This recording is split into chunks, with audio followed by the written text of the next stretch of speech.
What's going on, YouTube? This is Jim Afanis, aka Viper Magic, and believe it or not, I do not play video games 24/7. In fact, when I am not playing video games, I'm usually watching television. I am a huge television watching fool. Movies hit and miss, but I decided that because I watch television so much, and because I'm always so well planned out in my thought process, and because the TV season has just ended, I'm going to start doing a playlist dedicated to television. So I still going to have the video game stuff as normal. If you're not interested in the television stuff, you don't even have to watch this playlist. I'll make it very, very clear when I'm talking exclusively about television. But I thought it would be something cool to do because it is really something near and dear to my heart.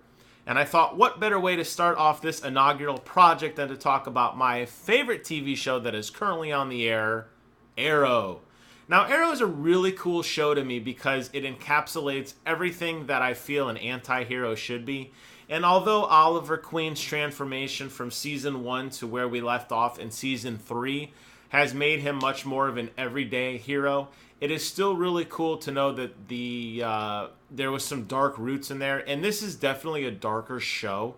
This is definitely not on terms of like Flash or the new Supergirl that looks like it's going to be very bubbly. This is a pretty dark and gritty show. And obviously it's on television, so there's certain things you can and can't say and certain things you can and can't show.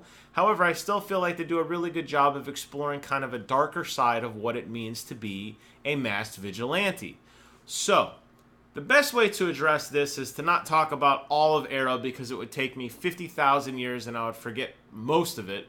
I wanted to focus on the finale because I saw a lot of people and a lot of mainstream critics were giving the finale some flack, and I want to disagree with that. Now, obviously, I'm a fanboy, so everything Oliver Queen touches to me is going to turn to gold.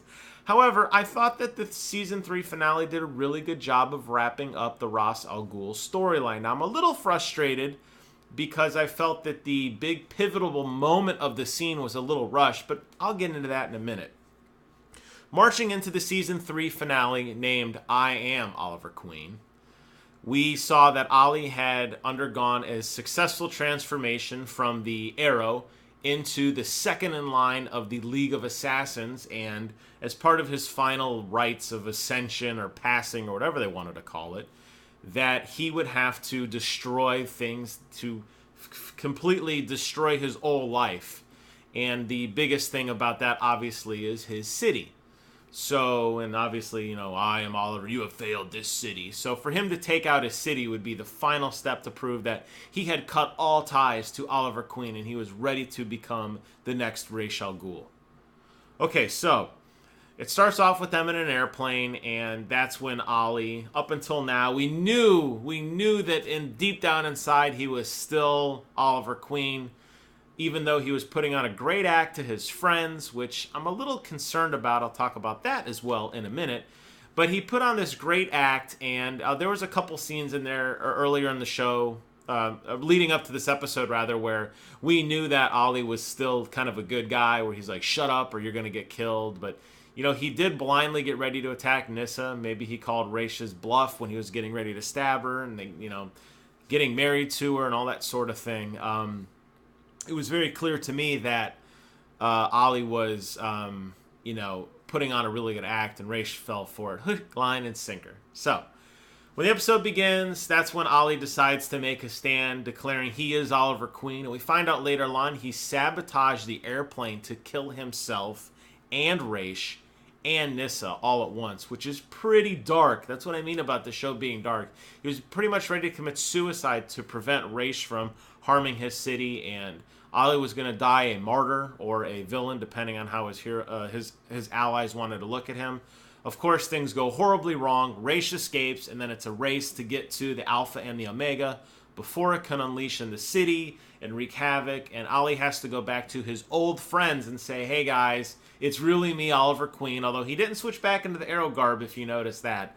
It's really me. I'm really sorry about what happened, and let's all be cool and let's be friends. And that was kind of weird to me that he didn't include his circle of friends in on the loop. And I look to Sons of Anarchy for this because to me, Sons of Anarchy did such an amazing job of Jax Teller pulling these huge swerves on us without the audience knowing, but all the key players in the episode being aware of what was happening. And it was a discovery for us as the fan to see what was happening behind the scenes.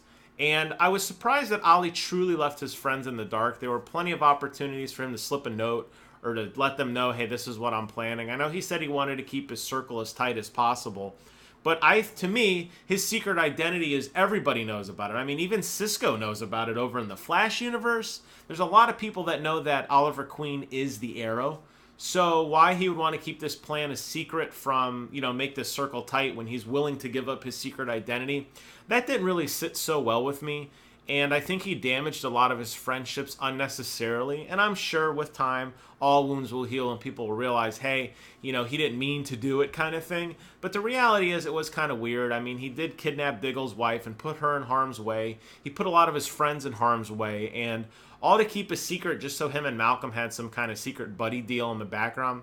It was a little odd to me. So I wasn't a huge fan of that element. But it was really cool to see him turn back into his old ways and immediately come back and assume ownership of the team. And the team did fall in line almost immediately, although they were a little bit hesitant to do so. But they did fall back in line.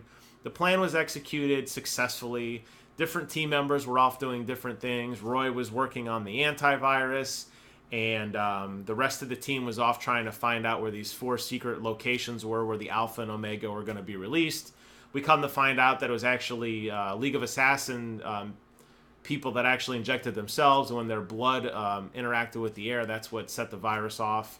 So it was cool that Speedy showed up wearing Roy Harper's old Arsenal gear. It looks like she'll be taking on the mantle of Arsenal / Speedy / the Red Arrow, I don't know, whatever they want to call her, which was really cool because it's neat to see that she's risen up from just kind of a side character into, one of the team. We had a hint that Diggle's going to be wearing some sort of outfit next year. He's going to finally put on a mask and everything, which I think is a really cool idea. I mean, everybody else has a secret identity, and I think the big reveal when somebody shows up in their costume is just amazing, and those are really, really cool moments. So I'm really looking forward to that. Everything led up to this pivotal fight scene between Oliver and Raish on the dam, where Oliver finally bested Raish, but it felt a little too rushed to me. If you remember the last season, how it ended when Raish stabbed Ollie and killed him off, it was kind of like, oh, well, that was quick, It didn't seem to last too long. So to see Oliver, suddenly gain some new swordsmanship to the point that Raish was going to stab him, and Ollie grabs the sword with his hand. Didn't even cut his hand off. That's how grabbed the sword with his hand and then stabbed him. That was cool, but I mean, Raish is this timeless fighter who's been around for 1 trillion billion years, supposed to be like the world's class swordsman. To fall that quickly to Oliver was kind of a letdown. And I was a little bummed out to see that he was finished off so quickly. I was hoping that it would have been more of an epic duel with more at stake. And, Ollie did survive pretty much unscathed, although he did get shot. But thanks to the League armor, which is probably just some sort of super advanced Kevlar, he was perfectly fine. We got to see Felicity show up with Roy's armor and save the day, which was actually really, really cool moment. I kind of thought that was going to happen the way they were talking about it, but I'm glad to see that she took more of an action on the front line. And this season, I think you've seen her being less of the computer nerd and more a little bit on the ground. She did have a couple little stealth missions earlier in the season where she had to sneak into different places and try to assist. So I don't want them to mess up her character and make her a fighter. I think she's good as just kind of like the brains off on the side. I don't really want to see her turning into another fighter. And that was the other thing that kind of bothered me about this season slightly, was that you had people who weren't really traditionally fighters going up against League Assassins one-on-one and duel. Now, Diggle, I get, he was special ops. He's always carrying a lot of guns and everything. I understand that Speedy went off and trained with her father for a very long time off screen. You saw that one scene where she had her hand and like the hot water or coffee spilled on her hand at the airport and she didn't even flinch. So she's been body hardened. Oliver obviously is the alpha of this team. He's spent 5 years in hell. He's a honed fighter. He can definitely hold his own.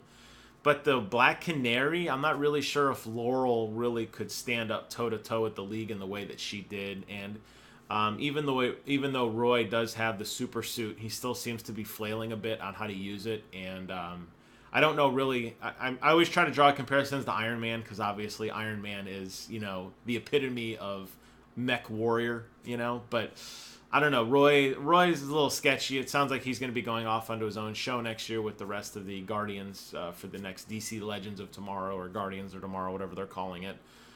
So he'll probably start to fade out. But it would be nicer if the support characters either couldn't withstand their own or they had to go in pairs to team up, like 2 versus 1 kind of things. But having them hold their own in all the battles throughout the season was a little far-fetched. And again, it's a TV show, I get it. And it sounds like I'm knocking it, but I'm really not. I truly loved it. I loved Ollie's transformation into the next in line. I loved how cold and dark he got. I was really disappointed that Arsenal left, but I think he left on a really cool note. And he paved the way for Speedy to take up the mantle. And I'm really excited to see where the next season goes. I'm really excited for this show. I love the tie-ins between Arrow and Flash. I say DC does what on television, what Marvel does in the movies. Having those tie-ins with the Flash and Arrow is so cool. It makes the universe feel so much more fleshed out. It makes the characters interact in such a way that you know that it's a continuous fight on multiple fronts, and sometimes they have to team up to take out this great evil. And watching Arrow kind of take the Flash under his wing and kind of teach Barry kind of some of his abilities and how to be a better fighter, and to see him come bail Oliver out at a key time just shows to me how well Oliver has built up his network of friends and how he's made himself more than just, he said, I started this as just a lone gunman, and I worked my way up, and now I have this army of people around me, and it's cool to see him interact with all the other characters in the show and build them up as well. And obviously they did the typical cliffhanger where he drives off into the sunset, never to be the Arrow again. We all know that's a lie.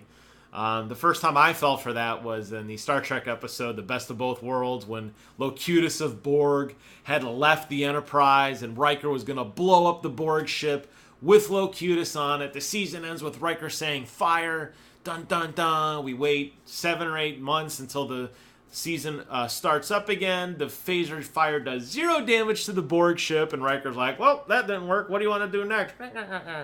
And it was just kind of like a real letdown. I'll never forget that moment because that's exactly what I think TV does still. They're like, "Oliver has quit. I will never be the Arrow again. Goodbye." You know that dude's going to be back like 20 minutes into the next season. Just like how when he got killed at the end of last season, he was just back right where he left off. Now, I do think they have a good opportunity here, and they kind of floundered on the opening of Season 4. Or Season 3, when Oliver died and Arsenal took up the mantle for a while and kind of tried to fight crime. I think they have a good opportunity here to let the cast, minus Oliver, go off, and I would love to see a few episodes not Oliver-centric, not even Oliver at all. Let him be off on his own. Let the team fight crime. Let them be competent. Maybe not as successful as him. Not as blundering as Arsenal and Diggle was when Oliver was dead the last time. But show that the team can kind of hold their own. But have them face some major adversary that requires Oliver to return and take the mantle back. I think that'd be cool. In a few episodes without him, I think you have enough supporting cast now that he does not necessarily need to be front and center, the star of the show in every single scene. I thought there was a lot of character development this season with Diggle and his family life, with Speedy and Arsenal, them kind of coming to amends on that, coming to terms with the death of the original Black Canary and Laurel's rise. And so I think you have a couple characters in there who could flesh out and hold the show on their own. And my wish going forward is that they do that. So we will see. I know this was kind of a all-in-one episode, but I just wanted to get my thoughts out there, and I wanted to get my channel started. And I knew if I talked about the Arrow, I would be able to ramble for over 14 minutes and actually speak somewhat cohesively about the show and about the characters and about the episode. It's a very, very amazing show to me and very near and dear to my heart, and I love it. and I'm very excited they were renewed, and I'm excited to see where the DC spin-off show goes, and I'll probably be doing another video like this very soon on the finale and wrap-up of The Flash as well. And of course, like I said, my perfect timing, the seasons are off, and now I want to start talking about them. But I'll be doing a video here in a day or two. I want to talk about the Avengers movie I saw this weekend, and I have to talk about Mad Max Fury Road, because oh my god, what an amazing, amazing movie. But you're going to have to wait for that until next time. So, sound off in the comments below. Let me know what you guys think about the Arrow. Is Oliver Queen not the biggest badass on the planet? That's my question to you. As always, thanks for watching. Please do me a favor. Comment, rate, subscribe. Let me know what you guys think about the Arrow. And until next time, I will see you guys on the other side.